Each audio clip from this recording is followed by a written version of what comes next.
ఖచ్చితంగా ఉంది. రైట్. ఇక ఒక చిల్లర కోసం, అంటే అది కూడా 5 రూపాయల చిల్లర కోసం ఇచ్చాపురం రైల్వే స్టేషన్లో ఒక పెద్ద గొడవ జరిగింది. టికెట్ కౌంటర్ దగ్గర ఒక ప్రయాణికుడికి రైల్వే ఉద్యోగికి మధ్య తీవ్ర వాగ్వాదం జరిగింది. నాకు 105 రూపాయలు టికెట్ అవుతుంది, నువ్వు ఇస్తావా ఇవ్వా? 105 రూపాయలు నా దగ్గర లేదు, 100 రూపాయలు ఉంది. నేను ఇప్పుడు బస్ స్టాండ్కి వెళ్ళను, బస్ స్టాండ్కి వెళ్ళాను కదా, బయటికి వెళ్తే నాకు అవుట్ టికెట్ ఎవడు, బయటికి వెళ్తే నాకు అవుట్ చేంజ్ ఎవడు, నాకు బయటికి వెళ్తే అవుట్ చేంజ్ ఎవడు? నువ్వు ఇస్తావా ఇవ్వా? లేదంటే చూడు, 200 ఇచ్చాను, ఇగో ఇక్కడ కూడా పెట్టాను, 250 రూపాయలు పెట్టాను, 250 రూపాయలు నేను పెట్టాను, 105 రూపాయలు టికెట్. నా దగ్గర చేంజ్ లేదు, నా దగ్గర ఫోన్ పే లేదు. నువ్వు ఒకటి తెలుసా, 110 రూపాయలు తీసుకుని 40 రూపాయలు, 110 రూపాయలు తీసుకుని 40 రూపాయలు నాకు ఇవ్వు. నువ్వు తీసుకోకు, ఓకే నువ్వు తీసుకోవు. సో అది జరిగింది, మనం చూసాం కదా సుమతి. అంటే లోపల కౌంటర్లో ఉన్నటువంటి వ్యక్తి, టికెట్లు ఇచ్చేటువంటి వ్యక్తి 5 రూపాయలు చిల్లర అడుగుతున్నాడు. యాక్చువల్లీ అంటే కావాలంటే 10 రూపాయలు తీసుకో, కానీ 40 రూపాయలు నాకు తిరిగి ఇవ్వు అన్నారు.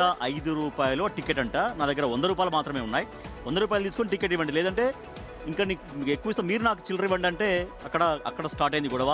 అసలు ఏం జరిగింది, నెక్స్ట్ ఏం జరిగిందంటే టికెట్కు సరిపడా చిల్లర ఇవ్వాలని అడిగినందుకు ఓ యువకుడు తనపై రెచ్చిపోయాడు అని ఉద్యోగి సుశాంత్ చెబుతున్నాడు. బూతులు తిడుతూ ప్రాణాలు తీస్తానని బెదిరించాడంటూ ఆవేదన వ్యక్తం చేశాడు. విధి నిర్వహణలో ఉన్న తనను తీవ్రంగా అవమానించాడని, ఆ ప్రయాణికుడిపై చర్యలు తీసుకుని తనకు న్యాయం చేయాలని రైల్వే పోలీసులను ఆశ్రయించాడు సుశాంత్. 105 రూపాయల టికెట్కి 5 రూపాయల చేంజ్ గురించి నాకు 95 రూపాయలు బై ఫోర్స్గా నా చేంజ్ అడిగాడు. నా దగ్గర చూసినప్పుడు ఆ చేంజ్ అసలు లేదు. నేను అతనికి ఎంత రిక్వెస్ట్ చేసినా అతను తాగేసి అతను గొడవ పడ్డాడు, చంపడానికి కూడా వార్నింగ్ ఇచ్చాడు, కొట్టడానికి కూడా వస్తున్నాడు, మా సామాన్లు కూడా ఇరిసేసాడు, నాన్న బూతులు మాట్లాడాడు సార్.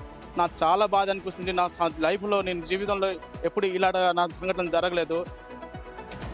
చూసారా 5 రూపాయల దగ్గర నిజంగా ఇక్కడ ఏం జరిగింది అన్నది మనకు ఆ వార్త ద్వారా తెలుస్తుంది. కానీ సరే తాగేసి వచ్చాడా తాకుండా వచ్చాడా అని, చిల్లర ఎందుకు లేదు, సరే పేటిఎం ఈయన దగ్గర లేదు అని అంటున్నాడు, కానీ చిల్లర ఉంచుకోవాల్సిన బాధ్యత ఉంది. 10 రూపాయలు తీసుకుని 40 రూపాయలు ఇవ్వడం ఇక్కడ ఏదో సంథింగ్ అంటే అది జరిగింది. అంటే ఒక్కోసారి ఇప్పుడు డబ్బులు ఊరికే రావు కదా, ఇతని దగ్గర చిల్లర ఉండకపోవచ్చు, కౌంటర్లో కూడా చిల్లర ఉండకపోవచ్చు.